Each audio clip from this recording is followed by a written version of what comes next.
जी, कैसे हो आप लोग। अब हम वीडियो शुरू करने वाले हैं कैश फ्लो स्टेटमेंट की, जिसमें मैं आपको कैश फ्लो के मोटा मोटी सारे कॉन्सेप्ट्स एक्सप्लेन करूंगी और जितने भी इलस 61 है आई थिंक टी.एस. गिरेवाल के सर की बुक के, तो उसके जितने क्रूशियल पॉइंट्स हैं ना, जहाँ जहाँ पे बच्चे अटकते हैं, जो समझ नहीं आते या दिक्कत आती है, मैं सब एक्सप्लेन करने वाली हूँ इसके अंदर।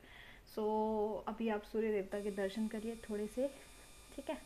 तो ये हैं गणपति बप्पा, तो इनका नाम लेके शुरू करते हैं। पहचानो और चलिए शुरू करते हैं। अब देखो क्या मस्त लाइटिंग आ रही है, मुझे भी नहीं समझ आ रहा मैं क्या करूँ। नेचुरल लाइट आ रही है, चलो देखते हैं। तो without wasting a single minute, now let's start. Already हम 51 सेकेंड्स वेस्ट कर चुके हैं, तो चलिए शुरू करते हैं इस वीडियो को। एक तो रेलेवेंस पे आपको बता देती हूँ इस वीडियो का रेलेवेंस क्या है। सबसे पहले आपको ये वीडियो अभी देखनी है जब रिलीज़ हुई है। दूसरा, आपको तब देखनी है जब आपका एग्ज़ाम है, यानी कि उससे 1 या 2 दिन पहले डेफिनेटली देख लेना। और अगर on the day of exam भी देखनी हो तो भी आपकी इच्छा, क्योंकि बहुत लंबी वीडियो नहीं होगी, टेंशन मत लेना। उसके अलावा ये अभी जैसे जिन लोगों का CBSE का बोर्ड चल रहा है, वीडियो थोड़ी स्टिल हो गई होगी तो मैं मूव कर लेती हूँ स्केल वगैरह। तो जिनका भी अभी नेक्स्ट सेशन में एग्ज़ाम होंगे, जैसे स्कूल के टेस्ट वगैरह हुए, तो उनको भी ये वो वीडियो बहुत इजीली रेफ़र कर सकते हैं। कैश फ्लो का थोड़ा बहुत पता होना चाहिए और आप इस वीडियो को रेफ़र करिए।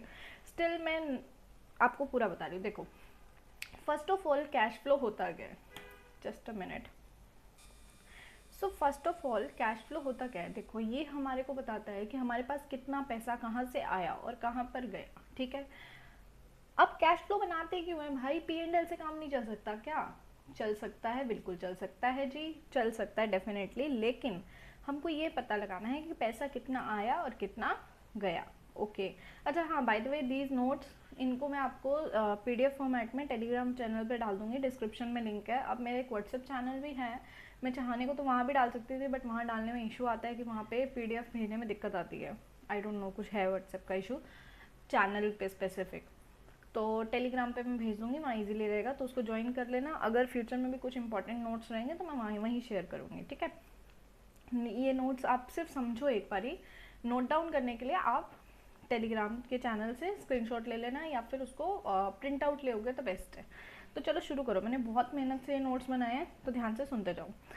कैश फ्लो भाई साहब होता क्या है, देखो ये हमें बताता है कि कितना पैसा आया और कितना पैसा गया, ठीक है। पैसा कितना आ रहा है, कितना जा रहा है, ओके।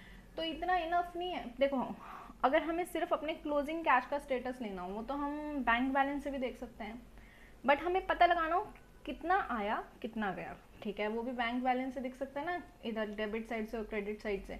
बट हमें और डिटेल में जानना है, कितना डिटेल में, कि हमें ये पता लगाना है किस एक्टिविटी से कितना आ रहा है, किस एक्टिविटी में कितना जा रहा है, और किस किस जगह पे बहुत ज़्यादा जा रहा है, किस किस जगह पे बहुत कम आ रहा है। तो इतनी डिटेल चीज़ों के लिए ना भाई साहब कैश फ्लो स्टेटमेंट बनाते हैं, ओके। आई होप यहाँ तक समझ आ गया हो।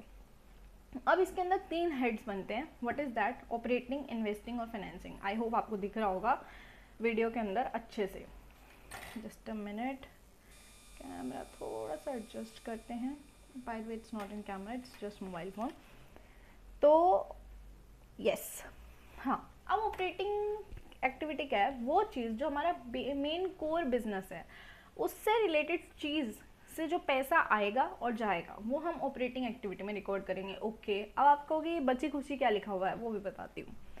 इन्वेस्टिंग एक्टिविटी क्या है कि भाई अपने बिजनेस में हम कहीं भी पैसा डाल रहे हो, मतलब अपने बिजनेस से पैसा डाल रहे हैं, या तो अपने बिजनेस में डाल रहे हैं या आउट ऑफ द बिजनेस डाल रहे हैं। तो अपने बिजनेस में कहाँ डालेंगे, फिक्स एसेट्स खरीदेंगे, नॉन करंट इन्वेस्टमेंट्स, कुछ भी कर सकते हैं ऐसे।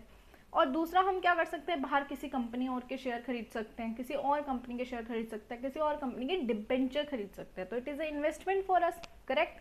समझ आया बात आपको? तो ये हमारे लिए क्या है, इन्वेस्टिंग एक्टिविटी। क्या है, investing activity, okay. Then what is a financing activity, financing मतलब अपने आप को फाइनेंस करना, मतलब अपने बिजनेस को चलाने के लिए पैसा लेना। तो कहाँ से ले सकते हो, डेट और equity, we have 2 option, ratio में पढ़ा होगा ना आपने। तो डेट बोले तो उधार का पैसा, उधार का पैसा हम डिबेंचर से ले सकते हैं, पब्लिक डिपॉजिट से ले सकते हैं, और हम बैंक लोन से ले सकते हैं। और इक्विटी का पैसा, अगर आपको लग रहा हो मैं बहुत फास्ट बोल रही हूँ तो आप स्पीड थोड़ी स्लो कर लो। रीज़न मैं फास्ट इसलिए बोल रही हूँ, मुझे जल्दी से जल्दी टाइम में इसको कवर अप कराना है ताकि बच्चों को रिवीजन में हेल्प हो। ज़्यादा टाइम इन सब चीज़ों पे वेस्ट नहीं करना, क्योंकि this is not a detailed lecture ना, this is just a revision lecture. तो हाँ जी, आगे हम बढ़ रहे हैं, और मैं क्या बता रही थी आप लोगों को कि भाई फाइनेंसिंग एक्टिविटी क्या होती है, उधार का पैसा लेना, और उधार मतलब सॉरी बिजनेस में पैसा डालना। वो हम कहाँ से ले सकते हैं, उधार से ले सकते हैं, मालिकों का ले सकते हैं, उधार में डेट, डिवेंचर्स, मतलब क्या क्या ऑप्शन है, डिवेंचर इशू कर सकते हैं। यहाँ पे ध्यान रखना, आई am saying word issue not invest. जब मैं बोलूँ डिवेंचर में इन्वेस्ट करा तो वो इन्वेस्टिंग एक्टिविटी, डिवेंचर इशू करे अपने खुद के तो वो होगी फाइनेंसिंग एक्टिविटी, अपने खुद के शेयर इशू करे तो वो भी होगी फाइनेंसिंग एक्टिविटी, बैंक लोन लिया तो भी फाइनेंसिंग एक्टिविटी हो गई। देखो अगर ये क्लासिफिकेशन नहीं आती ना यहीं पे गड़बड़ हो जाएगी, इसलिए इसको ध्यान से सुन लो। लोग हल्के में लेते हैं, नहीं नहीं हम आगे बढ़ेंगे, हम ऑपरेटिंग एक्टिविटी सीखेंगे, तो ऐसी बात नहीं है भाई, ये भी बहुत बहुत बहुत ज़रूरी है, तो इस पर फोकस करो। तो हमने क्या करा, अपनी कंपनी के डिवेंचर इशू करे, इक्विटी इशू मतलब equity preference whatever we have issued, public deposit issued, bank loan लिया, तो ये सब फाइनेंसिंग है। अब क्या सिर्फ इशू करने वाला माल आएगा क्या पैसे का, नहीं नहीं नहीं, देखो उससे रिलेटेड इनफ्लो आउटफ्लो दोनों आएंगे। सेम हमने कहीं पे एसेट में इन्वेस्ट करा, जो मैं इन्वेस्टिंग की बात कर रही हूँ, तो उससे रिलेटेड जितना भी पैसा आ रहा है वो इनफ्लो है, और जितना भी जा रहा है वो क्या है, आउटफ्लो, ठीक है, वो भी हम रिकॉर्ड करेंगे इन्वेस्टिंग में। तो हमने बेसिकली 3 हेड बनाए, और जितनी भी आइटम इन दोनों में ना आए वो यहाँ घुसा देना। ओके, तो चलो, तो बच्ची खुची यहाँ आएंगी ऑपरेशंस में, एंड उसके अलावा नॉर्मली जो ऑपरेशन कोर एक्टिविटी से रिलेटेड है ये ऑपरेटिंग में आएगी। अब देखो ये मतलब देखो महान चीज़ें क्या करते हैं हम, कि भाई हमें डायरेक्ट मेथड से भी तो बना सकते थे ना, अपनी बैंक स्टेटमेंट उठाते, उसमें लेफ्ट साइड से उठाते और राइट साइड से उठाते, किधर से पैसा आया किधर से गया, ऑपरेटिंग, फाइनेंसिंग और इन्वेस्टिंग में क्लासीफाई करते, काम खत्म हो जाता है। नो बेटा नो, हमको इतना आसान काम नहीं दिया जाएगा, अपने को करना है as per Ind AS 3 revised, ये sorry my bad, it's not Ind AS 3 revise, it's accounting standard 3 revise. में थोड़ा आगे हाई लेवल पे चलेगी, तो अकाउंटिंग स्टैंडर्ड 3 रिवाइज्ड के हिसाब से हमको ये करना है, जस्ट अ मिनट, हाँ जी, तो अकाउंटिंग स्टैंडर्ड 3 रिवाइज के हिसाब से करना है। अब उसमें दिया है इनडायरेक्ट मेथड, वहाँ पे इतनी आसान चीज़ें नहीं होंगी भाई, वहाँ पे तो घुमा फिरा के होगा। इनडायरेक्ट मेथड बोले तो बोला बैंक स्टेटमेंट नहीं हाथ लगाने का, तुमको देंगे हम बैलेंस शीट या प्रॉफिट एंड लॉस, उससे बनाओ बेटा, लो भाई बना लो, ले लो स्वाद, कुछ नहीं है। तो अब एक ध्यान से एक कॉन्सेप्ट है अक्रूवल कॉन्सेप्ट, इसको समझ गए तो सब समझ गए, ये नहीं समझा तो कुछ नहीं समझ आएगा, फिर तुम रट्टा मारोगे, और रट्टा मार के क्या मिलेगा, कुछ नहीं। रट्टा भी मैं लगवा देती हूँ बट लॉजिक तो समझ लो ना यार, छोटी वीडियो है, बहुत ज़्यादा लंबी नहीं करूँगी, टेंशन मत लो। तो अक्रूवल कंसेप्ट होता क्या है भाई, ये हमने 11th क्लास में पढ़ा था, इसकी मैंने एक नहीं 2 शॉर्ट्स डाली हुई हैं वीडियो चैनल पे, शॉर्ट वीडियो, अब चाहो तो देख लेना, अगर नहीं समझ आए वहाँ रेफर कर लेना। तो what is that, accrual concept बोलता क्या है भाई, देखो ये बोलता है बेटा तुम्हारा कोई खर्चा, चाहे तुम पे कर रहे हो नहीं कर रहे हो, हमको मतलब नहीं है, तुम उसको रिकॉर्ड कर लेना।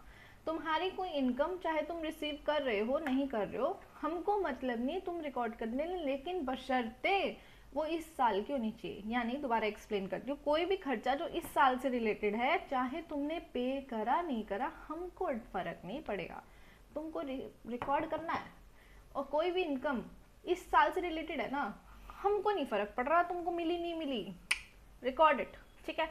तो this is called accrual concept. अब होता है कैश कंसेप्ट। कैश क्या बोलते हैं बेटा, ओनली कैश की आइटम, कोई फालतू की दादागिरी नहीं चलेगी, ओनली कैश की आइटम, ठीक है। तो अब P&L तो बनता है भाई साहब अक्रूवल बेसिस पे, देख रहा हूँ नोट्स में, और cash flow, sorry for the name paint, छोड़ो इग्नोर, तो cash flow statement, I am saying sorry छोड़ो, तो कैश फ्लो स्टेटमेंट बनता है कैश बेसिस पे, ठीक है। तो अब यहाँ बचती है भसड़, भाई हमको समझना नहीं, हम सारा का सारा डेटा चाहें तो P&L से उठा लें, लेकिन नहीं, वहाँ से तो काम बनेगा नहीं, क्योंकि P&L भाई साहब तो बने अक्रूवल के बेसिस पे, यानी कि तो यहाँ तो कैश की भी आइटम आ रही है और क्रेडिट की भी, बट अपने को कैश फ्लो स्टेटमेंट में ओनली कैश की आइटम चाहिए। तो यहाँ समझ रहे हो, यहाँ फंडा आ रहा है। अब हमको P&L और बैलेंस शीट से कैश फ्लो स्टेटमेंट बनाना है बेटा, तो उसके लिए हमको क्या करना है, सबसे इम्पोर्टेंट बात ध्यान रखना, हम क्या करेंगे, एक तो उल्टे से शुरुआत करेंगे, P&L में नीचे से आइटम उठाएंगे, और यानी कि नेट प्रॉफिट, फिर ऊपर ऊपर ऊपर ऊपर जाएंगे। और दूसरी चीज हम क्या करेंगे, अपन लोग करेंगे जो नॉन कैश आइटम होंगी ना उनको हटाते जाएंगे। क्यों, क्योंकि कैश फ्लो तो कैश बेसिस पे बनता है, और अक्रूवल बेसिस पे तो बनता नहीं, इसलिए हमको नॉन कैश आइटम को हटाते जाना है। बस आ गया, हमारा काम सॉल्व हो गया। तो चलो, तो ये आपको पता होगा indirect method we follow. So this page is done. एक पॉइंट ये मैं इंपॉर्टेंट यहाँ बताना भूल गया आप लोगों को, इसके नोट्स में डाल दूंगी, डोंट वरी। और हाँ, मैं चैनल इस वीडियो का डिस्क्रिप्शन ज़रूर चेक कर लेना। मैं आपको प्लेलिस्ट अटैच कर दूंगी सीबीएसई स्टेट बोर्ड दोनों की, 12th क्लास की, प्लस इस चैनल की प्लेलिस्ट भी और चेक कर लेना। आपके लिए जो रेलिवेंट इंपॉर्टेंट वीडियो लगे आप एक बार रेफर कर लेना, एक जस्ट चेक करने में क्या जा रहा है, पैसे थोड़ी लग रहे हैं। तो now comes the point, loan in advance दिया। अभी हम थोड़ा स्लो चल रहे हैं, आपको लग रहा होगा, डोंट वरी, हम बढ़ रहे हैं आगे बढ़ रहे हैं। लोन इन एडवांस दिया, जो पता है इन्वेस्टिंग है, ओके। लिया होता तो फाइनेंसिंग होती, वेरी गुड, सही पकड़ा आप लोगों ने। जिसने नहीं पकड़ा कोई बात नहीं, ठीक कर लीजिए। अब लोन इन एडवांस मेड, यहाँ पर बच्चे फंस जाएंगे, तो दैट मीन्स ऑल्सो गिवन, ठीक है। तो मैंने ये नोट्स में ऊपर लिखा है। तो चलिए जी आगे बढ़ते हैं। देखो, अब पेपर में क्या होता है, इन्वेस्टिंग बेटा बहुत आसान है, फाइनेंसिंग भी बहुत आसान है, तो बताने लायक तो है नहीं, मैं क्या ही बताऊँ उसमें आप लोगों को। आप लोग अपने आप से खुद से खुशी खुशी कर सकते हो। जहाँ बच्चे फंसते हैं ना, मैं वहाँ आती हूँ। मैं क्या हूँ, छोड़ो, डायलॉग याद नहीं आ रहा, मतलब जहाँ प्रॉब्लम होगी वहाँ मैं होंगी, हेल्प के लिए, नॉट फॉर द प्रॉब्लम। तो चलिए, so what I was saying कि अब मैं आपको ना एक P&L बता रही हूँ, ट्रेडिंग एंड P&L, जो आपने बचपन में यानी कि 11th क्लास में पढ़ा था। अब आप कहोगे वो बचपन थोड़ी था, एक ही साल पहले की तो बात है। हाँ ठीक है ना, हो गया, बहुत बरस हो गए हमें। तो अब आते हैं ऑपरेटिंग में फंसते हैं बच्चे। थोड़ी हैंड राइटिंग से एडजस्ट कर लेना, बिकॉज मैं बहुत स्पीडली लिख रही हूँ आज की डेट में, तो मेरे से ना प्रोसेसिंग स्लो हो नहीं पा रही। चलो छो, इतने आओ। तो ट्रेडिंग और प्रॉफिट एंड लॉस अकाउंट पुराने ज़माने का हमने कैसे पढ़ा हुआ है, सोल प्रोप्राइटर्स का और उन सब का कैसे पढ़ा हुआ है। देखो इधर डायरेक्ट खर्चे, देखो अभी तक आपने पढ़ा था डायरेक्ट इनडायरेक्ट, नीचे क्या आता था, सॉरी माय बैड, डायरेक्ट खर्चा, हमने P&L कैसे पढ़ा था, डायरेक्ट खर्चा डायरेक्ट इनकम, इनडायरेक्ट खर्चा इनडायरेक्ट इनकम। अब मैं कह रही हूँ बेटा एक सेगमेंट और खोल लो नया, उससे तुम्हें क्लैरिफिकेशन आएगी भाई हम कैश फ्लो बना कैसे रहे हैं। तो देखो मैंने 3 टुकड़े करे, 1 2 3, ठीक है। तो पहला टुकड़ा क्या बोलता है, डायरेक्ट खर्चा डायरेक्ट इनकम, डायरेक्ट खर्चा डायरेक्ट इनकम। मैं डांस क्यों कर रही हूँ, छोड़ो। तो डायरेक्ट खर्चा और डायरेक्ट इनकम, तो उससे आता था जीपी, याद आया आपको। यहाँ पे आप परचेज, ओपनिंग स्टॉक, फलाना ढिमकना बहुत कुछ लिखते थे, यहाँ पर आप डायरेक्ट इनकम में सेल, क्लोजिंग स्टॉक, बहुत सारी चीज़ें लिखते थे। ये आ जाता था ग्रॉस प्रॉफिट, ये ग्रॉस प्रॉफिट इधर आता था।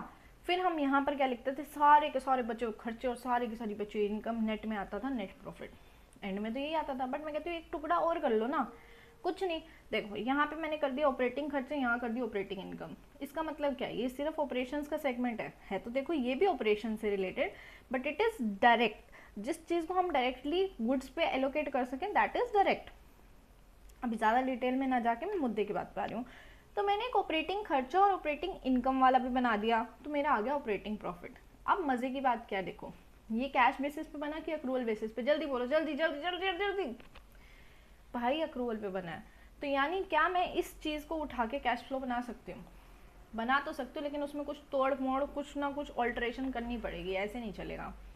ओके, आपको लाइटिंग प्रॉपर आ रही है, आई डोंट थिंक सो, रुको।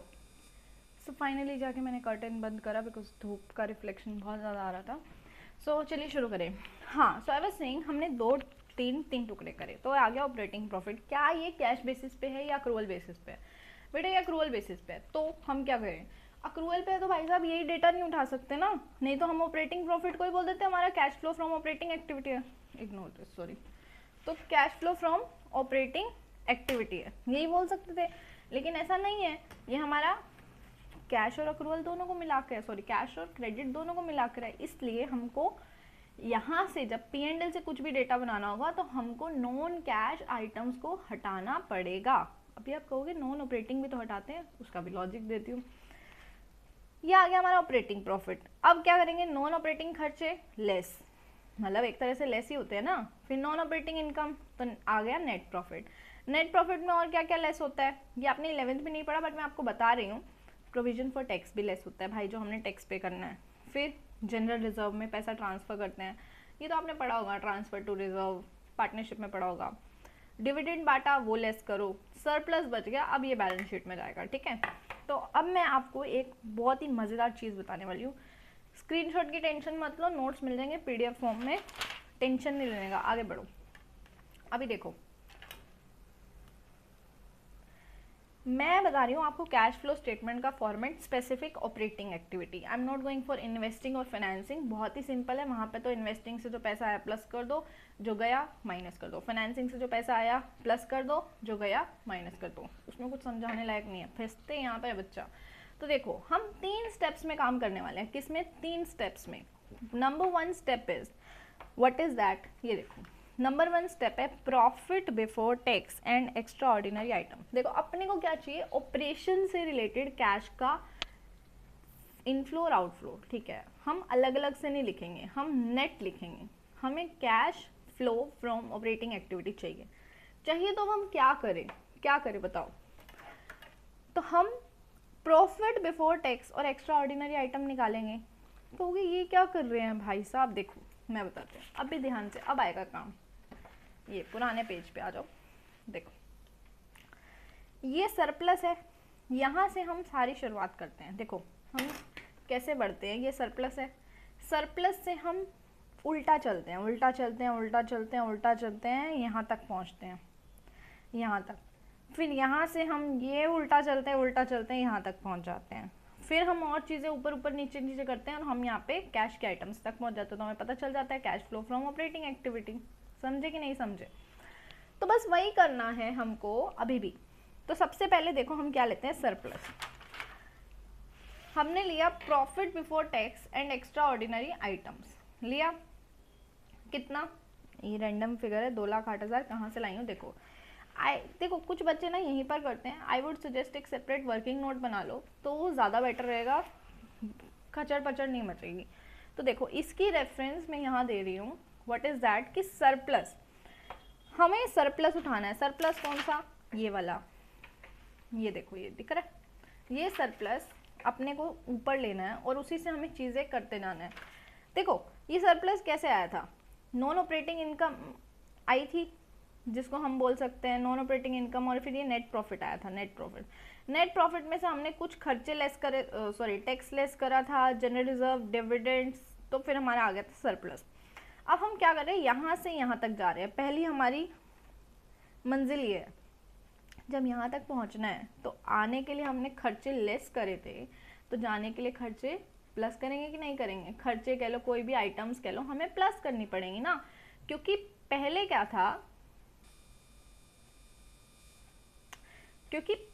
था, देखो अगर तुम सीढ़ी उतर रहे हो, वापस जाना है तो सीढ़ी चढ़नी पड़ेगी ना, या उतरते ही जाओगे? तो सिंपल सी बात है। तो अब हम सरप्लस से ऊपर जा रहे हैं। देखो डिविडेंड, ये प्लस करेंगे। कौन कौन सी 4 आइटम्स है? देखो ध्यान से सुनो, टिप करके इसकी शॉर्ट फॉर्म निमोनिक बोल सकते हो, याद कर लो। What is that? Transfer to reserve, interim dividend, propose dividend और provision for tax made in current year. ये ऐड करे, इसका लॉजिक मैंने एक्सप्लेन कर दिया। अब कुछ एक्स्ट्रा ऑर्डिनरी आइटम्स हो सकती हैं, वो हमें प्लस या माइनस करनी है। वो हम क्यों कर रहे हैं? What is the logic behind that? भाई देखो हमें कैश फ्लो फ्रॉम ऑपरेशन चाहिए। हमने खुद बोला कि जो इन्वेस्टिंग और फाइनेंसिंग में ना है, ऑपरेटिंग में डाल देना, वेरी गुड। लेकिन as a owner I want to see भाई मेरे एक्चुअल कोर एक्टिविटी से पैसा कितना आ रहा है। एक्स्ट्रा ऑर्डिनरी को एक बार साइड कर दो। तो इसके लिए हम पहले क्या करते हैं? एक्स्ट्रा ऑर्डिनरी को हटाते हैं, उसका पूरा इम्पैक्ट नील करते हैं। देन जब ऑपरेशन से सारा पैसा कैलकुलेट होके आ जाता है ना, उसके बाद एंड में देखो यहाँ पर ये cash flow from operating before extraordinary item. Then यहाँ पे एक्स्ट्रा ऑर्डिनरी अगर खर्चा है तो लेस करते हैं, और इनकम है तो प्लस करते हैं। देखो अब जिसने बिल्कुल भी ये चैप्टर नहीं पढ़ा उसको बहुत ही भारी भारी सा लग रहा होगा, बट बी पेशेंट, थोड़ा सा पेशेंस रखो, चीज़ें समझ आने लगेंगी। आई होप अभी तक आ भी रही होंगी, क्योंकि जो लॉजिक मैंने बताया ना वो बहुत कम लोग एक्सप्लेन करते हैं। आई am not saying I am the only one, but बहुत कम लोग एक्सप्लेन करते हैं, ठीक है। Now what is an extra ordinary item? भाई साहब हमको करने हैं रिवर्स, उल्टा। देखो जैसे हम ये 4 आइटम थी, इनको रिवर्स कर रहे थे तो उल्टा कर रहे थे, लेस हुए थे, तो अब क्या करेंगे? Plus plus plus plus. Same extra ordinary अगर खर्चा है तो वो पहले लेस हुआ होगा, तो अब कर दो प्लस। और अगर कोई इनकम है तो वो पहले प्लस हुई होगी, तो अब कर दो लेस। तो सिंपल मैंने यहाँ प्लस माइनस दोनों लिखा और नाउ रिवर्स लिख दिया। अभी देखो ध्यान से सुनो, एक गौर फरमाने वाली बात है कि एक्स्ट्रा ऑर्डिनरी आइटम होती कौन सी है। देखो वो जो कभी 4-5 साल में एक बार हो जाए, वो जो कभी पूरी ज़िंदगी में एक बार हो जाए, तो उसको एक्स्ट्रा ऑर्डिनरी कहते हैं ना। जैसे कभी आग लग गई, अब क्या हर महीने हर साल थोड़ी लगती है, तो this is called extra ordinary item. तो उससे जो नुकसान हुआ वो एक्स्ट्रा ऑर्डिनरी नुकसान है, उससे जो इंश्योरेंस का क्लेम मिला वो एक्स्ट्रा ऑर्डिनरी क्लेम है। ओके, प्रिलिमिनरी एक्सपेंसेस, बिजनेस को चालू कंपनी को बनाने के लिए जो शुरू में खर्चे किए जाते हैं, that is known as preliminary expenses. I hope समझ आ गया होगा। अब इधर आ जाओ, वापिस से आ गए। देखिए जस्ट अब देखिए आगे, हमने पहली चीज, हमने अपनी पहली मंजिल पार कर ली। हमने क्या निकाल लिया, ये नेट प्रॉफिट बिना टैक्स वाला, जिसमें से टैक्स वैक्स सबका इम्पैक्ट हटा दिया, surplus, dividend, general reserve, extra ordinary item सबका हटा दिया। अब हम जाना चाहते हैं ऑपरेटिंग प्रॉफिट पे। देखो यहाँ से यहाँ पहुँचना है, तो पहले देखो हम यहाँ से यहाँ कैसे पहुँचे थे, ऑपरेटिंग खर्चे नॉन ऑपरेटिंग खर्चों को लेस करके और नॉन ऑपरेटिंग इनकम्स को ऐड करके। तो नाउ रिवर्स इट ना, पहले तुमने खर्चे लेस करे थे, अब खर्चों को कर दो प्लस, और इनकम प्लस करी थी, अब कर दो लेस। तो देखो हमने क्या करा, नॉन ऑपरेटिंग खर्चे और नॉन कैश खर्चों को कर देंगे अब प्लस। हमने कहा चलो नॉन ऑपरेटिंग कर रहे तो लगे हाथ नॉन कैश भी कर दो, क्योंकि भाई हमको नॉन कैश तो वैसे भी हटाने ही थे ना, तो हमने हटा दी। जैसे कि कौन कौन से होते हैं, मैं कुछ एग्जांपल देती हूँ। डेप्रिसिएशन, अमोर्टाइजेशन, डिबेंच। अब अमोर्टाइजेशन क्या होता है, इंटेंजिबल एसेट्स पे जब लगता है, वैल्यू रिड्यूस होती है, तो उसको बोलते हैं अमोर्टाइजेशन। डिबेंचर का इंटरेस्ट, क्यों, क्योंकि ये देखो ये नॉन कैश है, ये नॉन कैश है। डिबेंचर का interest, this is non operating. ये loss on sale of machinery, this is non operating. Okay, तो ये हमने लिख दिए, इनको करेंगे प्लस। एक चीज का ध्यान रखना, फॉर्मेट में उल्टा सीधा मत करना, ऊपर आती है प्लस की आइटम, नीचे आती है माइनस की, plus minus. Okay, I hope there is no such doubt. Then आता है नॉन ऑपरेटिंग इनकम और नॉन कैश इनकम। इसमें हमको क्या करना है, देखो कभी कभी ना मैं ब्लैंक हो जाती हूँ, वीडियो रिकॉर्ड हो भी दिया नहीं है, सॉरी। तो चलो नाउ आई एम वॉचिंग। हाँ, तो नॉन ऑपरेटिंग इनकम और नॉन कैश इनकम ये होती क्या, देखो हमने वहां पर पीछे नॉर्मली क्या बताओ, P&L में खर्चे ऐड होते हैं कि लेस होते हैं। P&L में हम खर्चे को लेस करते हैं, इनकम को प्लस करते हैं। तो अब करेंगे उल्टा, तो हमने इनकम को कर दिया लेस, साथ में नॉन कैश को भी लेस कर दो। जैसे कि gain on sale of machinery, it is a non operating income. Interest received, it's a non operating income, क्योंकि कोर एक्टिविटी से रिलेटेड नहीं है ना भाई, हमारे बिजनेस से रिलेटेड नहीं है। चलो अब क्या आ गया, operating profit before working capital changes. यानी कि मोटा माटी बोलूँ ना तो मेरे पास ये आ गया, ये वाला स्टेप 2। 100% ये नहीं है, देखो समझाने के लिए सिर्फ समझा रही हूँ, तुम तो थोड़ी सी क्लैरिटी आ जाए, बट दिस इज नॉट 100% कि यही फिगर है। अब इसमें हमें क्या करना है, देखो अब इसमें हम सिर्फ वर्किंग कैपिटल के आइटम्स को एडजस्ट करेंगे। अब बताओ वर्किंग कैपिटल क्या होता है, current assets minus current liability, ये बोल दोगे तुम लोग, तो किसी को तो ये भी नहीं पता होगा। चलो वेरी गुड, जिसको पता है। वर्किंग कैपिटल क्या होता है, जो पैसा हम ऑपरेशंस के डे टू डे ऑपरेशंस के लिए लगाते हैं। ठीक है, चलो इतनी बात आ गई समझ आप लोगों के मन में। अब यहाँ पर ना पहले तो थोड़ा सा रट्टा लगा लो कि पेपर में ना गड़बड़ी ना हो। सिंपल देखो, हमें कंपेयर करना है पिछले साल को करंट ईयर से। अगर करंट लायबिलिटी बढ़ी, देखो सिंपल सा, करंट लायबिलिटी का सीधा सीधा रिलेशन है और करंट एसेट्स का उल्टा उल्टा रिलेशन है। करंट लायबिलिटी सीधी चलती है और करंट एसेट्स उल्टी चलती है। कैसे, अगर करंट लायबिलिटी पिछले साल से बढ़ गई तो प्लस कर देना, घट गई तो लेस कर देना, तो सीधा डायरेक्ट रिलेशन हुआ। देखो बढ़ी तो प्लस, घट गई तो लेस। ओके, करंट एसेट्स इससे उलट उलट चलेंगी, यानी अगर करंट लायबिलिटी कहीं भी प्लस हुई है, मतलब सॉरी यूं देखो, करंट एसेट्स घट गई तो प्लस, बढ़ गई तो माइनस। ठीक है, रट्टा लग गया, थोड़ा सा क्लैरिटी आ गई, इसको नोट डाउन करने की जरूरत नहीं है, नोट्स मिल जाएंगे आप लोगों को। अब इसका लॉजिक मैं एक छोटा सा बताती हूँ, अगर किसी को समझ आ जाए वेरी गुड, नहीं आए तो भाई साहब इग्नोर करके आगे बढ़ लेना, क्योंकि पेपर देना है, अभी ज़्यादा लॉजिक वॉजिक के चक्करों में नहीं पड़ेंगे, but still I will explain. जैसे एक एग्जाम्पल लेती हूँ, यहाँ पर करंट एसेट्स और करंट लायबिलिटी मेजरली कौन सी लेते हैं, मैं आपको एक्सप्लेन करती हूँ इसमें क्या क्या नहीं लेते। एक तो प्रोविजन फॉर टैक्स होती तो वो भी करंट लायबिलिटी, बट उसको नहीं लेते, ये ध्यान रखना। और क्या नहीं लेते हैं, ऐसा मेरे दिमाग में भी स्ट्राइक नहीं हो रहा। हाँ, overdraft facility, cash credit facility वो इसमें नहीं लेते हैं। तो ये चीज़ का ध्यान रख लेना, मैंने हाथ के हाथ एक्सप्लेन कर लिया, वैसे मैंने आगे लिखा हुआ था वो पॉइंट। अब बता रही हूँ कि ऐसा क्यों हुआ, ध्यान से सुनिए। देखो जैसे एग्जाम्पल देते हैं, क्रेडिटर्स, सपोज करो क्रेडिटर्स हमारे बढ़ गए, ठीक है, तो क्रेडिटर्स मान लो पिछले साल थे 50,000, अब हो गए 1,00,000। तो व्हाट डज दिस मीन कि भाई साहब तुमने पिछली पेमेंट तो चुकाई नहीं, इस बार भी माल उधार पे लेके आए हो, मतलब तो यही निकला ना। तो तुमने 50,000 का, इसको 50,000 नहीं करते फिर कंफ्यूजन हो जाएगी, चलो 50,000 था, अब तुमने कर दिया 1,50,000, थोड़ा ऐसे फिगर लेते हैं कि पिछले साल 50,000 था, अब तुमने 1,50,000 की उधारी रखी हुई है, तो तुमने क्रेडिटर्स को अभी भी 1,50,000 देने हैं, यानी कि पिछला तो 50,000 पेंडिंग था, अब 1,00,000 और पेंडिंग कराए हो। तो वो 1,00,000 रुपए तुमने कहाँ से पेंडिंग निकाले होंगे, सोचो। क्रेडिटर्स का डायरेक्टली कनेक्शन किससे होता है, परचेज से कि सेल से? बताओ मेरे इंटेलिजेंट बच्चों, जल्दी बताओ, परचेज से कि सेल से? सोचो सोचो सोचो, यू हैव 30 सेकेंड्स। परचेज से होता है, तो परचेज से कनेक्शन होता है। तो व्हाट डज दिस मीन कि भाई साहब ये जब परचेज दिखाई होगी ना डायरेक्ट खर्चों में, तो ये तो पूरी की पूरी हमने मान लिया कि हमारा खर्चा हो गया, even if we have not paid as per the accrual concept, but हम तो उधारी का माल लेके आए, यानी कि हमने पैसे तो दिए नहीं। तो यानी ये ऑपरेटिंग प्रॉफिट निकालते वक्त हमने खर्चा पूरा बुक करा था परचेज का, यानी मान लो सपोज करो 20,00,000, 20,00,000 की पूरी परचेज करी थी, जिसमें से 1,00,000 रुपए तो उधारी की थी, तो हमने ऑपरेटिंग प्रॉफिट में खर्चा माना 20,00,000। असली कैश का फ्लो कितना हुआ, 19,00,000, यानी 1,00,000 का नहीं हुआ ना। तो यानी हमने यहाँ तक पहुँचते पहुँचते 20,00,000 अपना खर्चा माना कि 20,00,000 का फ्लो हुआ कैश का, लेकिन एक्चुअल में 20 नहीं हुआ, 19 हुआ। तो इसके लिए हम अपना 1,00,000 रुपये बढ़ा रहे हैं, ये दिखा के कि भाई साहब हमारे 19,00,000 गए हैं, 20,00,000 नहीं गए, ठीक है। तो आई होप ये समझ आया हो, बाकी इसको डिटेल में फिर कभी फुर्सत में समझाऊंगी, अभी इतना समय है नहीं। बस step number 3, cash generated from operations, उसके बाद इनकम टैक्स पेड। अब कहोगे ये इनकम टैक्स का भी पॉइंट बता दो मैम, अरे शांति था बाप, समझ जाएंगे आप लोग।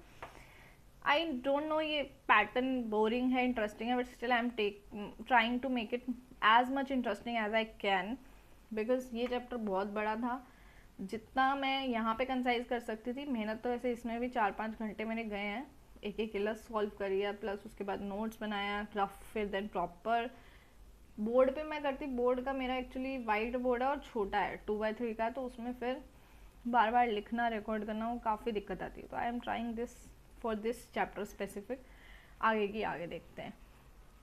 तो देखिए चलो, आपको मेरी कहानी बोरिंग लगी होगी, लेट्स मूव फॉरवर्ड। तो व्हाट आई वाज सेइंग कि cash generated from operation minus income tax paid. Income tax पे करोगे ना, वो यहाँ पे लेस करना, अभी आपको बताती हूँ। और ये नेट ऑफ टैक्स करना, मतलब अगर सपोज तुम्हें कोई रिफंड आया तो वो भी, जैसे 80,000 था, 2,000 रुपये का रिफंड आया, तो उसको लेस करके नेट 78,00,000 लेस करना, ठीक है। चलो अब इधर आओ एक बारी। जब हम ऊपर ये कुछ आइटम्स कर रहे थे ना वर्किंग नोट वाली, यहाँ की कुछ आइटम यहाँ पे, तो यहाँ पर हमने देखो टिप ऐड करा था, एक्स्ट्रा ऑर्डिनरी आइटम को प्लस या माइनस करा था, और जो रिफंड ऑफ टैक्स था ना उसको भी लेस करा था। क्यों? क्योंकि वो हमारे ऑपरेशन से रिलेटेड नहीं है, ठीक है, इसलिए हम लेस करते हैं। अब मुद्दे की बात है, सब मैंने आपको बता दिया। अब हाँ, एक एक्स्ट्रा ऑर्डिनरी आइटम का मैं कुछ बता रही थी, देखो ये मैंने आपको एक्सप्लेन तो कर दी। Preliminary expenses, insurance claim, loss by fire. Preliminary expenses is are नुकसान, क्या है अपना नुकसान। तो नुकसान है तो पहले लेस हुआ होगा, तो अब क्या करेंगे, रिवर्स करना है, मैंने लिखा है ना नाउ रिवर्स, तो हम प्लस करेंगे यहाँ पे इस फॉर्मेट में, और ये इसकी फाइनल फिगर कहाँ जाएगी, यहाँ उठ के जाएगी। I hope it is clear. कई बच्चे यहाँ करना चाहते हैं, वेरी गुड, करो, खुशी से करो, मेरे को ये बेटर लगता है। देन ये CBSE allow us both the system, तो तुम्हें जो मज़ेदार लगे, जो अच्छा लगे, अपनी समझ से कर लेना। धूप का रिफ्लेक्शन देख रही थी, कर्टेन खोला है, आई होप ठीक आ रही हो चीज़ें। चलो शुरू करते हैं, कितनी बार बोलूँगी, शुरू करते सॉरी। तो now come to the most important points, what is that. देखो इनके लॉजिक्स मैंने आपको बता दिए। यहाँ मैंने लिखा है प्रपोज डिविडेंड प्रीवियस ईयर, ये आगे पॉइंट था बट मैं अभी बता देती हूँ, मैं अभी क्यों बता रही हूँ, चलो सुनो। एक ध्यान से इम्पोर्टेंट बात सुनना, ये हम टिप को प्लस क्यों कर रहे हैं, इसका पर्पस क्या है, क्योंकि देखो पीछे माइनस हुई थी, हमको उल्टा चलना है तो प्लस कर रहे हैं, दिस इज द लॉजिक। तो एक चीज़ का ध्यान रखना, अगर कोई आइटम P&L में इम्पैक्ट डाल के नहीं आई ना, चाहे वो टिप से रिलेटेड ही हो, मतलब इन चारों से रिलेटेड हो, और वो आइटम P&L में इम्पैक्ट डाल के नहीं आई, तो हमको कुछ नहीं करना, उसको छेड़ना भी नहीं, कुछ रिवर्स नहीं करना, कछु भी नहीं करना।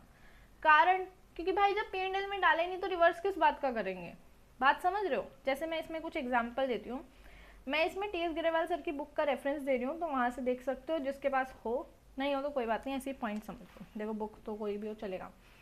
जैसे एक एडजस्टमेंट नंबर है इलस 57 और ये है इलस 58 का, इसमें था NCI नॉन करंट इन्वेस्टमेंट, उन्होंने बेची, चलो ठीक है बेची, तो प्रॉफिट कहाँ डालना चाहिए था लॉजिकली इन लोगों को, बताओ। इन्होंने बोला प्रॉफिट वैसे तो P&L में डलता है, और P&L में डलता तो हम कहाँ पे डालते, ये देखो gain and sale of non current investment यहाँ पर डालते एक तरह से, और यहाँ पर लेस होता।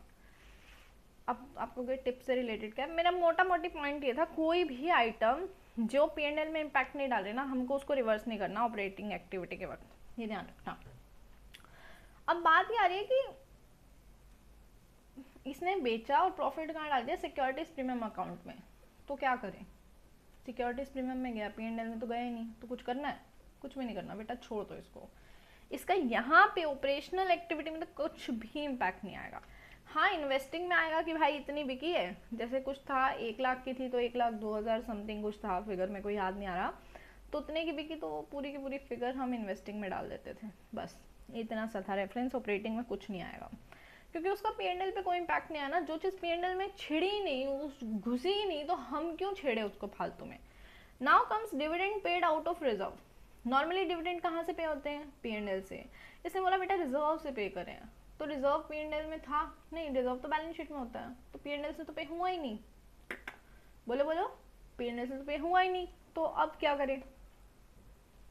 आप लोगों को लग रहा है मैं बहुत फास्ट बोलती हूँ, this is just for the video purpose, मेरी भी सांस फूल रही है। तो डिविडेंड हमने कहाँ से पे करा, रिजर्व से, तो यानी P&L में इम्पैक्ट नहीं हुआ, तो अब क्या करेंगे, कुछ भी नहीं करेंगे, छेड़ना भी नहीं है, तो यानी देखो इसका इम्पैक्ट ऑपरेटिंग में तो आएगा नहीं, कुछ भी नहीं आएगा, ऊपर भी नहीं डालना, कहीं भी नहीं डालना, यहाँ भी नहीं डालना, सिर्फ इन्वेस्टिंग में आएगा डिविडेंड पेड, बस, sorry my bad I am so sorry, financing में आएगा, ओके। चल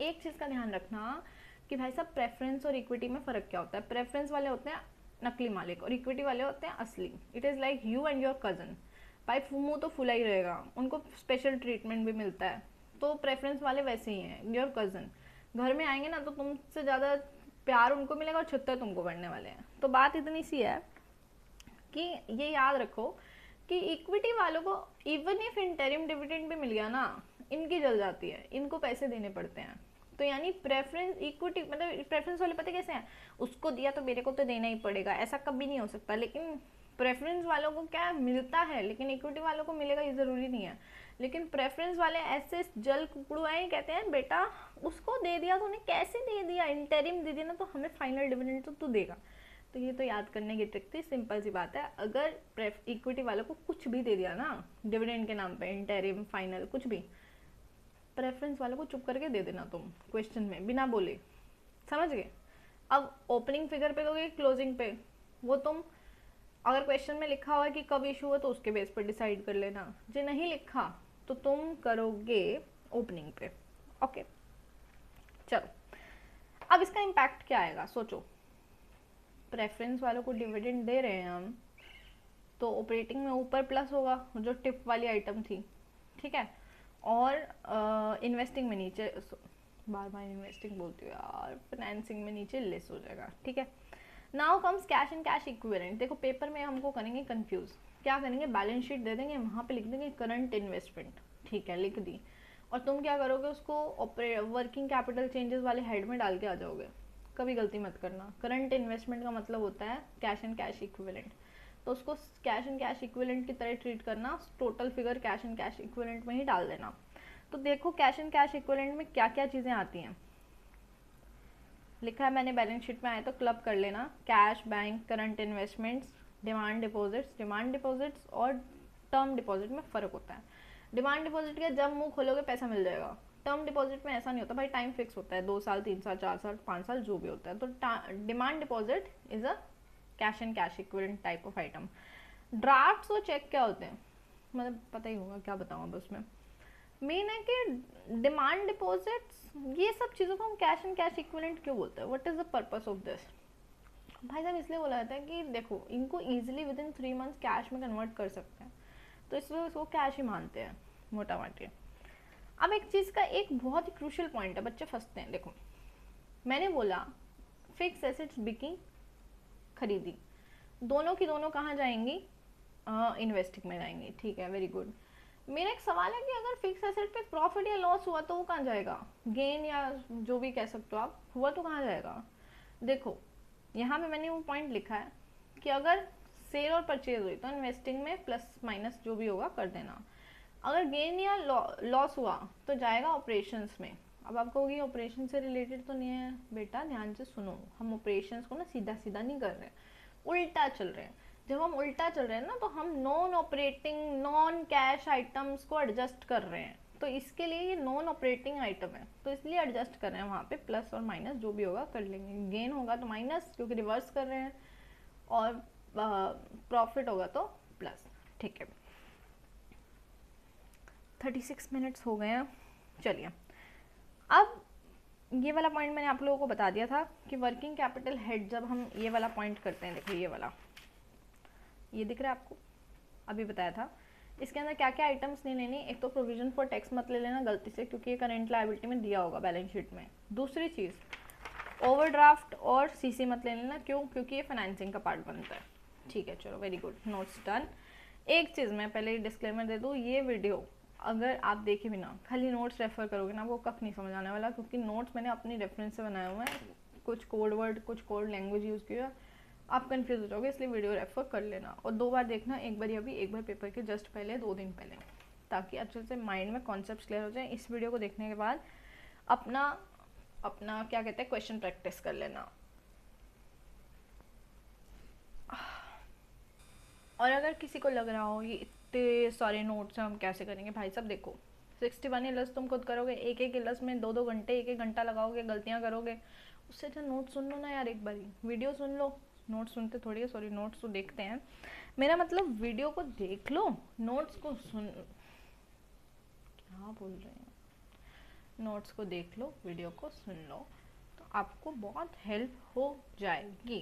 हाँ जी, तो देखिए, हाँ एक पॉइंट ध्यान रखना, debt issue, shares issue, investment sold purchase, अगर हमें कुछ भी डेटा नहीं दिया कि कब हुआ, तो हम मानेंगे साल के एंड पर हुआ। तो इससे एक और इंटरप्रिटेशन निकलती है, अगर मान लो शुरू में डिबेंचर 8 लाख थे, अब हो गए 6 लाख, यानी ओपनिंग 6 लाख और क्लोजिंग, सॉरी ओपनिंग 8 लाख, कितना, ओपनिंग 8 लाख और अब हो गए हैं 6 लाख, ठीक है।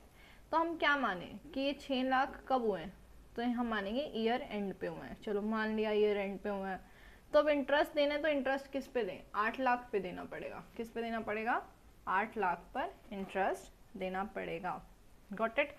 तो इंटरेस्ट हम ओपनिंग पे देंगे और रिडक्शन मानेंगे कि ईयर एंड पे हुई है। चलो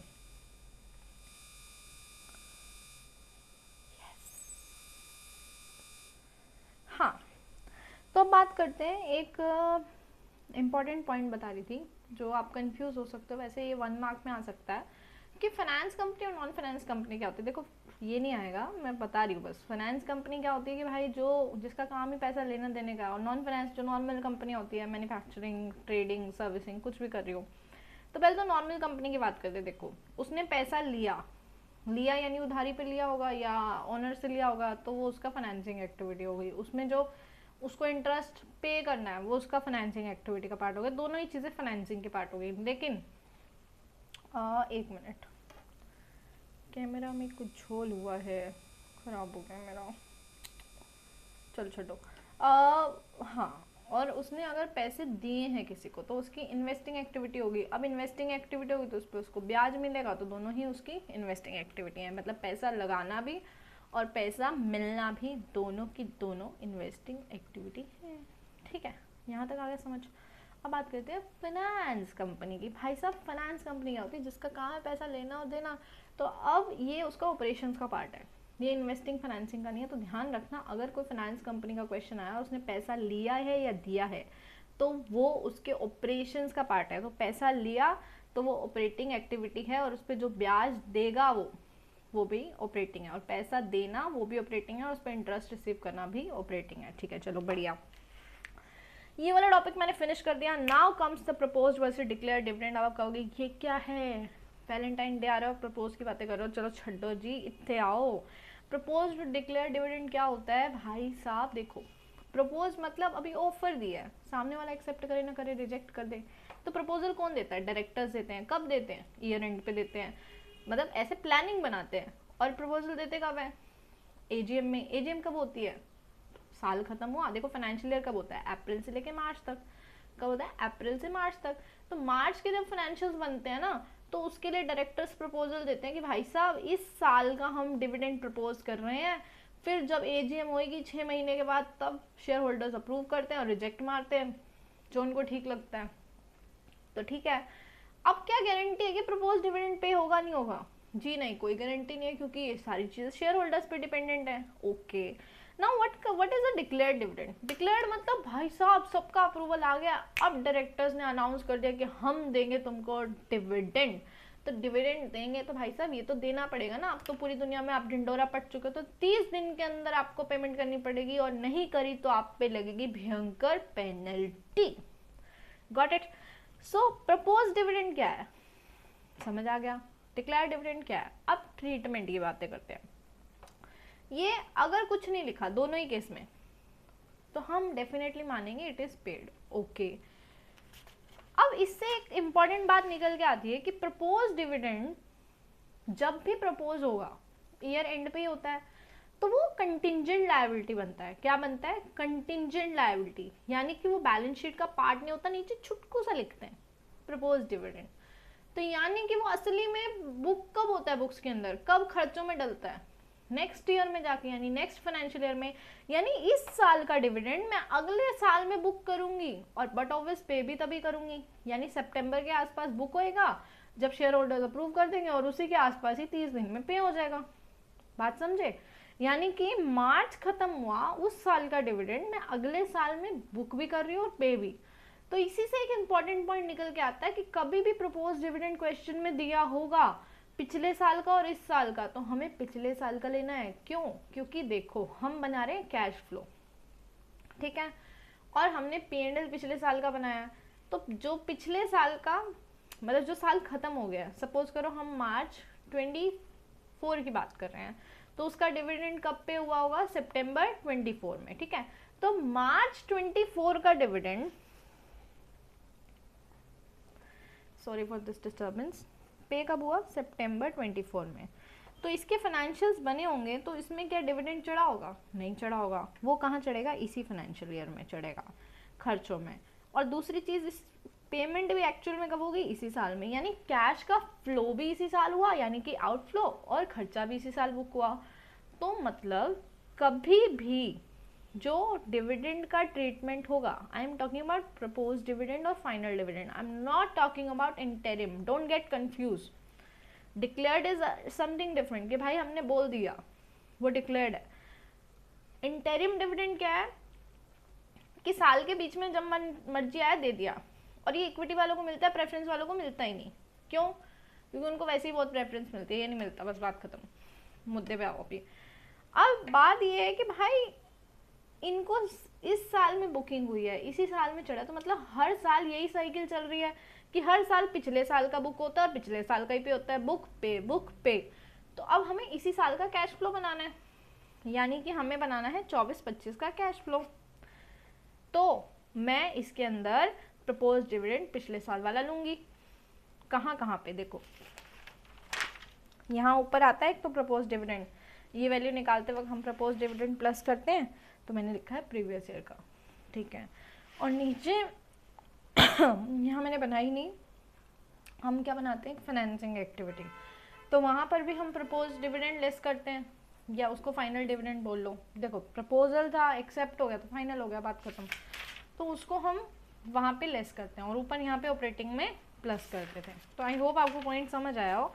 देखो डिक्लेयर्ड मतलब कोई भी डिविडेंड हो, प्रपोज्ड हो, इंटरिम हो, जो घोषणा पत्र होगी, मतलब पूरे गांव में ढिंडोरा पटा दिया तुमने, वो है डिक्लेयर डिविडेंड। अब तो तुम्हें देना ही पड़ेगा। इट इज़ लाइक तुमने एक लीगली कमिटमेंट कर दी कि that I am getting married, ऐसे टाइप से, तो अब तो शादी करनी पड़ेगी। अब दूसरी चीज़ है कि प्रपोज डिविडेंड क्या हो गया। अब मुद्दा क्या प्रपोज्ड और इंटरिम में। प्रपोज्ड क्या होता है कि भाई ये डायरेक्टर्स ने सोचा, अप्रूवल शेयर होल्डर देंगे, वो तो भाई सब जब आएंगे तभी देंगे। लेकिन इंटरिम के ये डायरेक्टर ने सोचा, डायरेक्टर ने पे कर दिया साल के बीच में, और ये इक्विटी वालों को मिलता है, प्रेफरेंस को नहीं मिलता, बात खत्म। तो ये मैंने सारे नोट्स बता दिए। तो कभी भी प्रपोज डिविडेंड पेपर में आएगा तो तुम्हें ये चीज़ सिंपल सी याद रखनी है, प्रीवियस ईयर का लेस होता है और प्रीवियस ईयर का ही ऊपर प्लस होता है। फालतू दिमाग लगाने का नहीं, करंट ईयर को काटा मार देना। ठीक है, चलो वेरी गुड, हम आगे बढ़ रहे हैं। ये 46 मिनट्स है ना, मुझे पूरी पूरी उम्मीद है 1 घंटे के अंदर हम इसको फिनिश कर देंगे। चलो, और हाँ, अगर क्वेश्चन में कुछ ऐसा नहीं लिखा कि पे हुआ नहीं हुआ, तो हम 100% मानेंगे कि प्रपोज डिविडेंड पे हुआ, और हम 100% मानेंगे इंटरिम डिविडेंड पे हुआ। और एक कैच है, propose dividend always previous year का लेना है, ऊपर और नीचे प्लस माइनस करते वक्त। ऑपरेटिंग में ऊपर प्लस होगा और फाइनेंसिंग में नीचे लेस होगा। लेकिन कौन सा डिविडेंड, इंटरिम डिविडेंड हमेशा करंट ईयर का उठाना, क्योंकि वो तो साल के बीच में साल का ही पे हो रहा है। Got it. Now comes provision for tax. देखो ऐसे दिया होगा ना, करंट ईयर प्रीवियस ईयर, तो देखो कॉमन सेंस, 31 मार्च को तुमने सोचा हमारा टैक्स इतना बनेगा, कोई भी 31 मार्च को पे करके आ जाता है क्या? नहीं करके आता। पे कब होते हैं? कंपनी के पे होते हैं सितंबर के आसपास, मतलब ड्यू डेट होती है। अब पे तुम पहले कर दो तो तुम्हारी प्रॉब्लम है ना, उन्होंने तो मांगा सितंबर के आसपास ही है। तो यानी कि मार्च का जो होता है, जैसे मैं मार्च 24 की बात करूं तो इसका पे कब हुआ होगा? सितंबर 24, यानी इसकी पेमेंट कब हुई? Next year. अगर सिंपल भाषा में बोलूं, नेक्स्ट फाइनेंशियल ईयर में पे हुआ कि नहीं हुआ? तो अब नेक्स्ट फाइनेंशियल ईयर में पे हो रही है एक चीज, तो इसका क्या मतलब है कि यानी कि खर्चा बुक होता है पिछले साल और पेमेंट होती है इसलिए इस साल, यानी ये लूप चल रहा है, चल रहा है, चल रहा है, चल रहा है, चल रहा है, चल रहा है, चल रहा है। ठीक है, कोई बात नहीं। तो सिंपल सा अगर हमें ऐसे दिया होगा, वैसे करंट ईयर प्रीवियस ईयर नहीं लिखेगा, वो साल मेंशन करेगा, तुम समझ जाना 2022 23 ऐसे करके। तो सिंपल सा है भाई, पिछले साल का इस साल पे हुआ होगा तो वो लेस कर दो। कहाँ से? यहाँ से, इनकम टैक्स पेड। ओके, और ये करंट ईयर का क्या है? ये करंट ईयर का तुमने इस साल P&L में डेबिट किया होगा, मतलब खर्चा माना होगा। तो अब तुमने खर्चा माना है तो इसको रिवर्स करना पड़ेगा ऑपरेशंस में ऊपर, यहाँ पे। Got it. तो यानी कि प्रोविजन फॉर टैक्स जो करंट ईयर का था वो ऊपर प्लस होता है, और जो एक्चुअल में पेमेंट होती है ना वो नीचे लेस होता है। बट पेमेंट कैसे पता लगाएं? If nothing is mention we will assume कि प्रीवियस ईयर का पेमेंट इस साल हुआ है। हाँ जी, बढ़िया, समझ आ गया। अब मान लो एक इलस थी, मैंने देखी इलस्ट्रेशन 43, जिसमें क्या था, करंट ईयर की भी फिगर 30, प्रीवियस ईयर की भी 30। तो अब क्या करें? ट्रीटमेंट करें ना, कोई इम्पैक्ट तो हुआ ही नहीं है। नहीं भाई साहब, करना है। देखो ये हमें करने का पर्पस क्या है? जो ओनर है ना, मालिक, वो देखना चाहते हैं कि ऑपरेशंस का एग्जैक्ट कितना आ रहा है, फिर हम इनकम टैक्स वैक्स अलग कर लेंगे भाई, कर लेंगे अलग। तो देखो पहले सारे हमने टैक्स हटा दिए, फिर एंड में जाके टैक्स लेस करे, यानी आपको दिखा नहीं होगा, सॉरी, वहाँ से टैक्स हटाए फिर एंड में जाके टैक्स लेस करे। तो होल पर्पस क्या था इस सब सारी कहानी का, कि भाई पहले ऑपरेशन से रिलेटेड सब पता लगा लो, फिर कर लेंगे ना हम, टैक्स भी लेस कर लेंगे, नॉन एक्स्ट्रा ऑर्डिनरी आइटम्स भी लेस, प्लस जो भी करना होगा नीचे जाके कर लेंगे ना, पहले तो वो निकाल दो।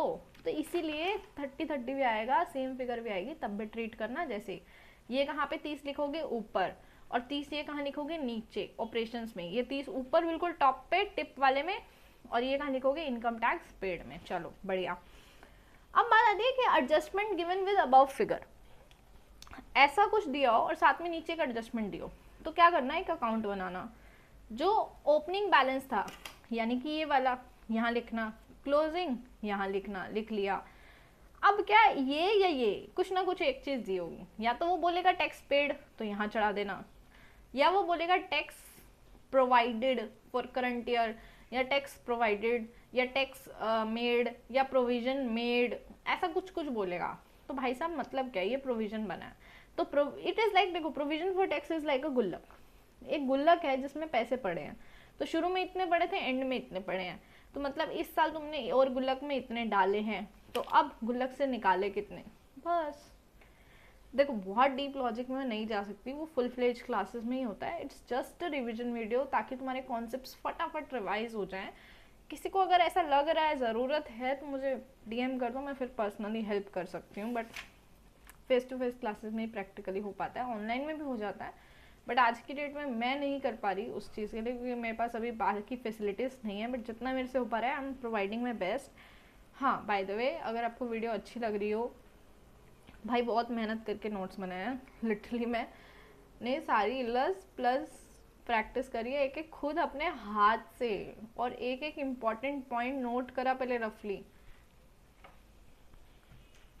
ये देखो, ये नोट करा, फिर इसको क्रॉस करके अच्छे से साफ सुथरे नोट्स बनाए मैंने ताकि वीडियो में दिखा सकूं। मेरे को पता नहीं है, वो 4-5 घंटे लग गए होंगे, इलस तो अलग टाइम था। तो बस वीडियो लाइक कर देना और प्लीज़ शेयर कर देना किसी भी ऐसे इंसान के साथ जिसको ज़रूरत हो, खासकर this is a peak time, अभी नहीं तो कोई 11th के बच्चों को यार शेयर कर देना प्लीज़, रेफर कर देना उनको, कि बता देना भाई ऐसा ऐसा चैनल है, पसंद आए तो देख ले, नहीं नहीं तो कोई बात नहीं, कोई किसी ने ज़बरदस्ती थोड़ी करी है। चलो इधर आ जाओ।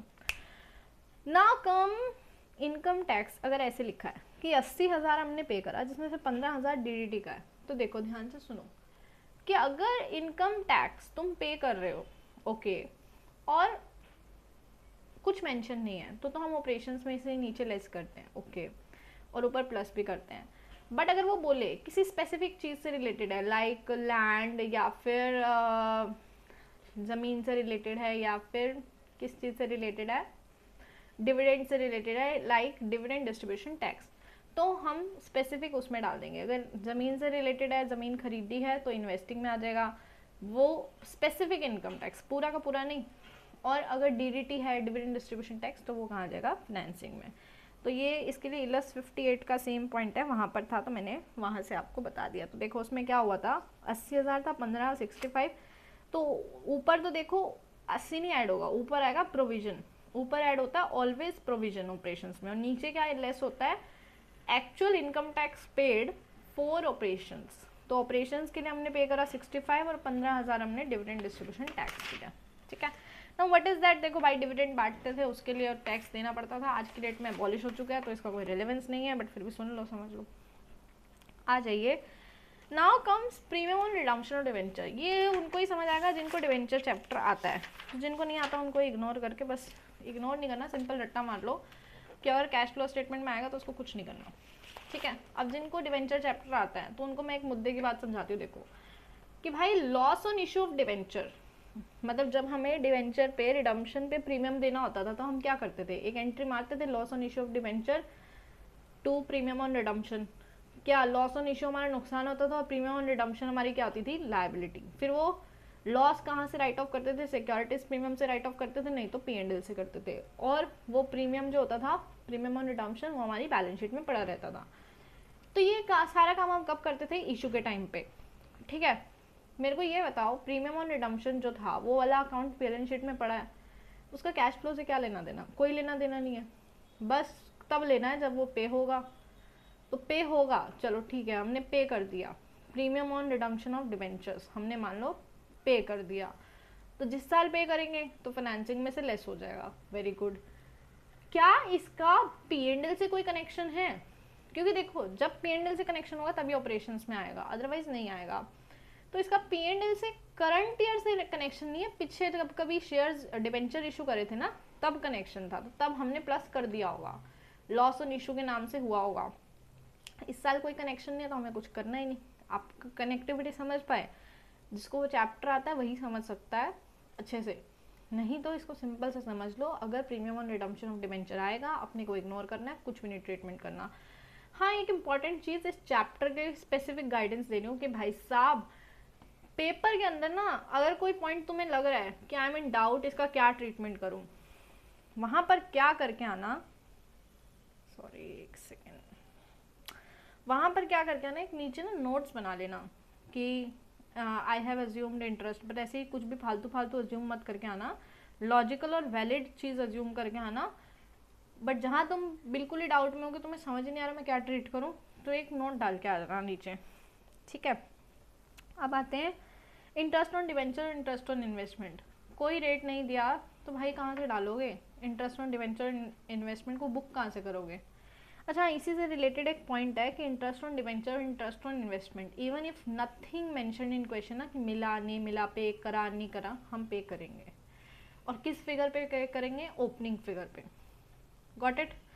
मोस्टली ओपनिंग पे ही करते हैं, यानी कि अगर ओपनिंग डिवेंचर्स 6 लाख हैं, आई थिंक कि मैंने पॉइंट बताया है जितना मुझे याद आ रहा है।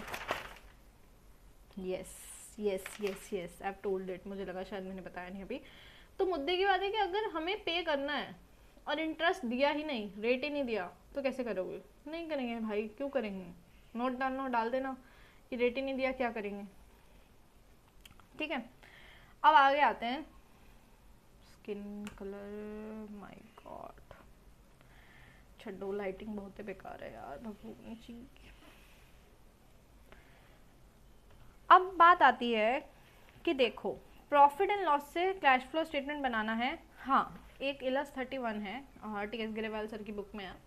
इलस 31 दोनों में ऐसा है कि प्रॉफिट एंड लॉस से बनाना है। नॉर्मली हमें क्या बैलेंस शीट से और कुछ कुछ पॉइंट्स दे देता है, उससे बनाना होता है, ठीक है। तो जब हमें प्रॉफिट एंड लॉस से बनाना है ना, तो एक पॉइंट है जहाँ पे मैंने भी एक बार गलती करी, मैं मतलब एक बार पॉइंट बंदा भूल जाता है, तो तुम मत करना। वो क्या है, बेसिकली मैंने क्या एक क्वेश्चन सॉल्व करा है ना इलस, तो मेरे को पता है बच्चा कहाँ गलती करेगा, समझ रहे हो, क्योंकि मैंने बहुत टाइम के बाद हाथ लगाया क्वेश्चंस को, तो मेरे को आइडिया है। तो उसके अंदर ओपनिंग और क्लोजिंग इन्वेंट्री वाला पॉइंट मत भूलना। कैसे, क्लोजिंग और क्लोजिंग ओपनिंग से जितना ज़्यादा या कम हुआ उसका impact changes in working capital वाले पॉइंट में लेंगे। कहाँ पे, अगर नहीं याद आ रहा तो बता देते बाबा, यहाँ पे, ठीक है। ओके, अब हमारा क्या बच गया, जल्दी जल्दी फिनिश होने वाला, फटाफट करते हैं। अब ध्यान से सुनते जाओ बेटा, 1 घंटे से ऊपर होने वाली है वीडियो, कोई बात नहीं, चलो ध्यान से सुनो। देखो, गुडविल, पेटेंट और ट्रेडमार्क अगर हमको रिड्यूस होते दिख रहे हैं, पिछले साल से रिड्यूस होते हुए दिख रहे हैं, तो हम मानेंगे वो राइट ऑफ में अमोर्टाइज हुए हैं। तो उसका इम्पैक्ट कहाँ पे जाएगा, उसका इम्पैक्ट जाएगा cash flow from operating activity में, वहाँ पर प्लस होगा। कहाँ पर, देखिए यहाँ पर बताया था, ठीक है। अब ये हो गया।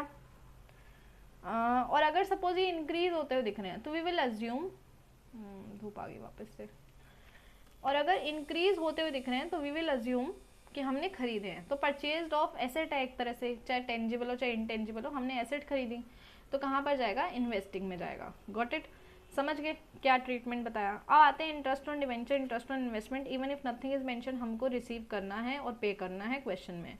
और अगर मान लो वो क्वेश्चन में, जैसे मान लो बनता तो था 50,000 पे करना, उसने पे करा 20,000, तो अपना दिमाग नहीं लगाएंगे भाई, हम P&L नहीं बना रहे कि एक्रूअल फॉलो करेंगे, अपन बना रहे कैश फ्लो। तो हमें जो वो कहेगा वो अपना माई बाप, हम उसको फॉलो कर लेंगे। तो हम उसका हिसाब से जितना भी कैश पे या रिसीव हुआ है हम रिकॉर्ड कर लेंगे, अपना दिमाग नहीं लगाने का, समझ आया। बाय द वे, किसी को भी इस वीडियो में डाउट आ रहा हो, you can mention in comments, I will help you there, okay. Now comes, एक थोड़ा सा बोल देती हूँ, मेरी क्लासेस सेक्टर 19 खारघर में है, +13 में भी मैं क्लासेस लेती हूँ, सेक्टर 19 और 13, जहाँ पे भी आपको कंफर्टेबल हो। आप मेल आईडी पे मुझे एक मेल ड्रॉप करके अपना नंबर वगैरह शेयर कर सकते हो, तो मैं आपको कॉल बैक कर लूँगी और हम क्लास की मीटिंग्स वगैरह शेड्यूल कर सकते हो, और आप में से पढ़ना शुरू कर सकते हो न्यू सेशन के लिए। अब तो भाई कोई टाइम बचा नहीं है। बाय द वे, किसी को क्रैश कोर्स लेना हो तो वो भी मेल ड्रॉप कर सकता है, I will give you a quick call, mails पे मैं एक्टिव रहती हूँ। मेल आईडी आपको डिस्क्रिप्शन वगैरह में मिल जाएगी, आपको टेंशन लेने की ज़रूरत नहीं है। हाँ जी, क्या बताना था, दिमाग से उतर गया भाई। तो मैं कंटिन्यूस वीडियो रिकॉर्ड कर रही हूँ, कोई कट नहीं है बीच में। हाँ बस एडिटिंग वेडिटिंग तो कुछ नहीं है, पॉज कर देती हूँ थोड़ी देर के लिए, 1 और 2 मिनट के लिए।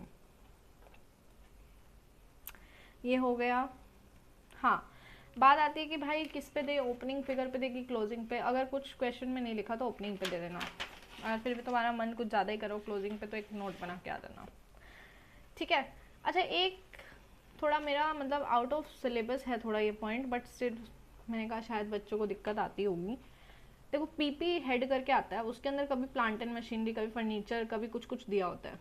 अगर एक ही आइटम दिया है तो तुम क्या कर सकते हो, पीपी का एक अकाउंट बना रहे हो, उसको पीपी बोलो, मशीनरी बोलो, फर्नीचर बोलो, एक ही बात है। यानी पीपी के हेड में सपोज करो मशीनरी लिखा है, पीपी के हेड में सपोज करो फर्नीचर लिखा है नोट्स में, और पीपी के हेड में कुछ भी लिखा है वट एवर एक्स वाई जी, तो तुम ये समझो कि पीपी का account he plant and machinery का तो बना सकते हो। नई पॉइंट समझ आया, कंफ्यूज नहीं होने का, छोड़ दो। चलो अब इधर आ जाओ, बहुत important point. Now comes insurance का claim.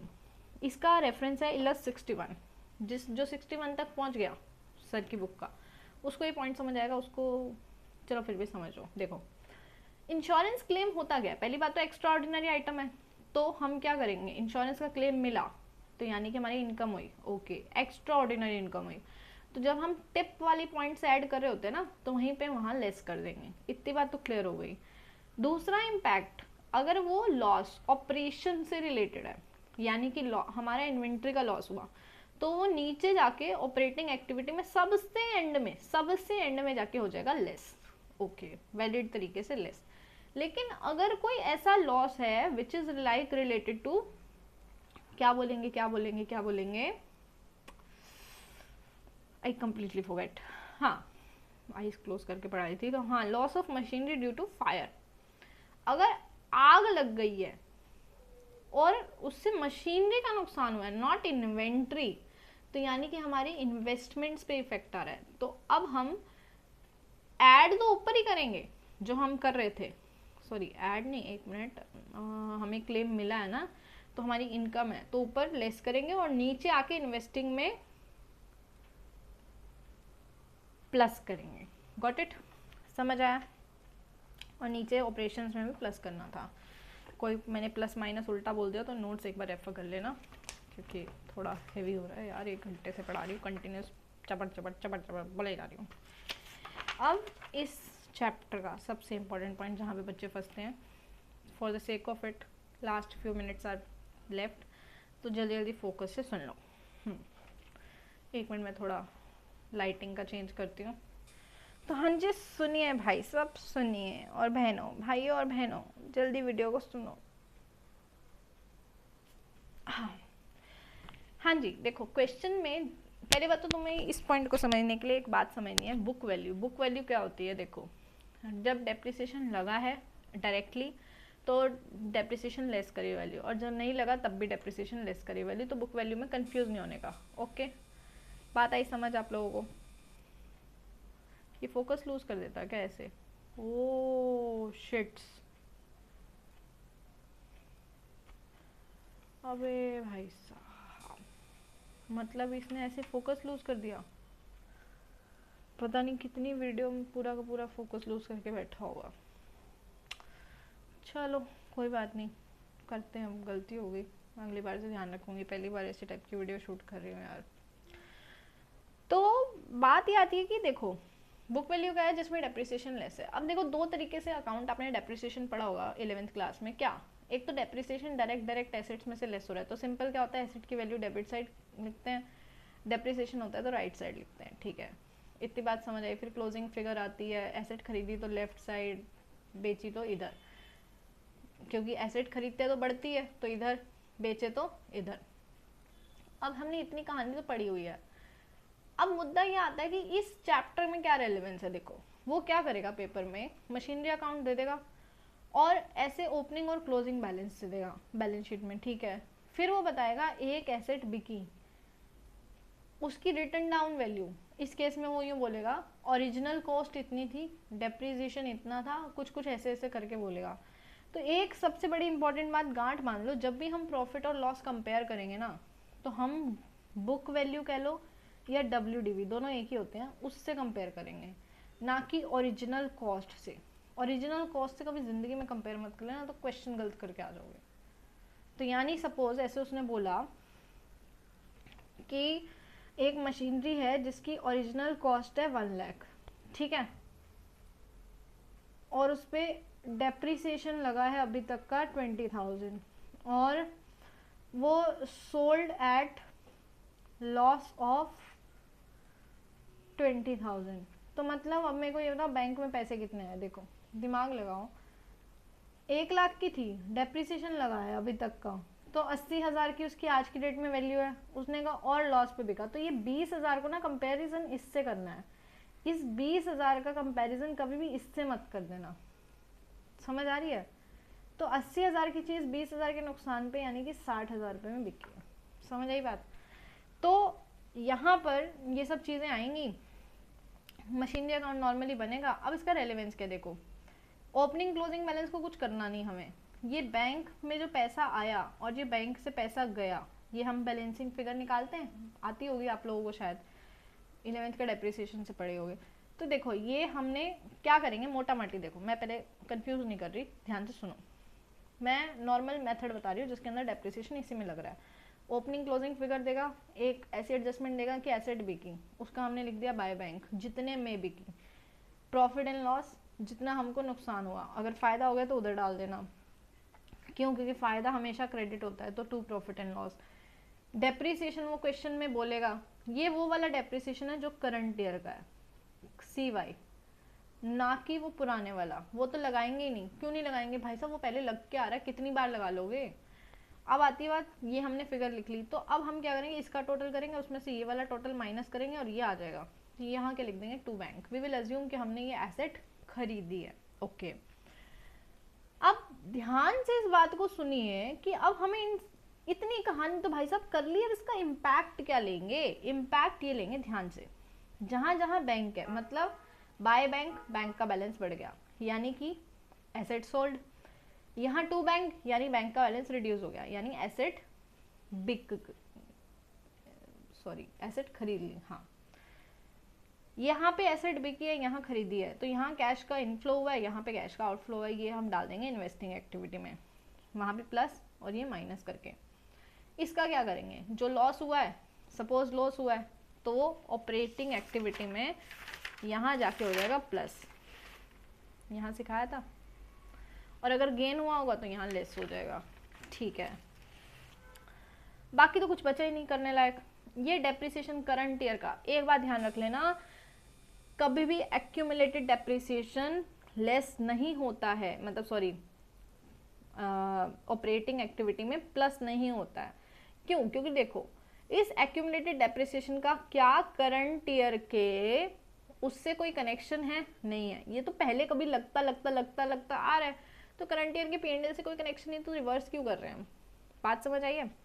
Now comes the important part कि अगर भाई डेप्रिसिएशन का सेपरेट अकाउंट है, कुछ नहीं, सारी चीज़ें सेम, बिकेगी तो इधर, सब कुछ इधर, बस एक चीज़ ध्यान रखना कि डेप्रिसिएशन अब भी चार्ज नहीं हुआ है, डेप्रिसिएशन चार्ज होने में लगेगा टाइम, क्या लगेगा, मतलब डेप्रिसिएशन, क्या बोले जा रही हो यार, नींद इतनी सिर पे चढ़ी पड़ी, दिमाग खराब हो रखा है मेरा, सॉरी फॉर दिस, माफ़ी दे दो, माफ़ी, अभी फोकस इधर।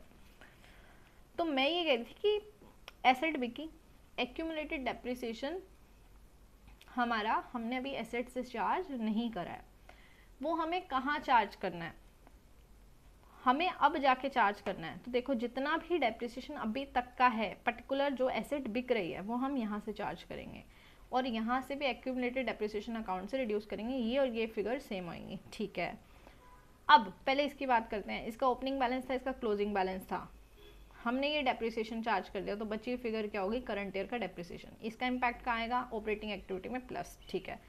इसका कोई इम्पैक्ट आएगा नहीं, इसका कोई इम्पैक्ट नहीं आएगा, रीज़न बीइंग भाई साहब ये डेप्रिसिएशन पहले सालों में चार्ज हो चुका है, तो अब क्यों दोबारा चार्ज करने बैठ रहे हैं, ठीक है। यहाँ पर जो एक्यूमुलेटेड डेप्रिसिएशन है, इसका भी कुछ नहीं होगा, जब यहाँ कोई इम्पैक्ट नहीं आया, यहाँ भी नहीं आएगा, मतलब कैश फ्लो की बात कर रही हूँ। यहाँ पे हमने बाय बैंक लिखा, एसेट जितने की बिकी तो अपना मुनाफा हो गया, तो डाल दो इन्वेस्टिंग में, डाल दो, एग्जैक्टली मतलब मुनाफा क्या हुआ, कैश का इनफ्लो हो गया।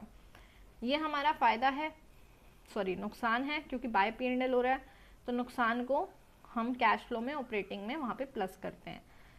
बस अगर यहाँ पे क्लोजिंग फिगर में 2 बैंक आ रहा है सपोज करो, तो उसको क्या करोगे, ये हमारी परचेज है एक तरह से, तो ये हमारा कैश का आउटफ्लो है, तो वहाँ डाल देंगे।